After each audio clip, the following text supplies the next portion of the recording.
सातारा जिल्ह्याचं नाव ऐकलं की कंदी पेढा आठवला नाही असा माणूसच सापडणार नाही।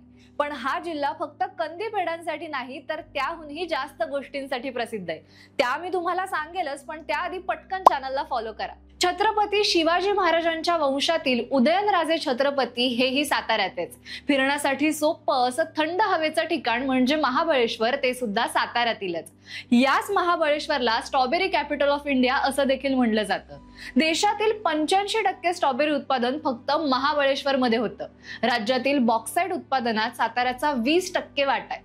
पाचगणी, महाबळेश्वर, ठोसेघर धबधबा आणि कास पठार यांसारखी निसर्गरम्य ठिकाणे सुद्धा सातारा जिल्ह्यातीलच। आणि अजिंक्य तारा आणि समर्थ रामदास स्वामी यांचा सज्जनगड सुद्धा इथलाच।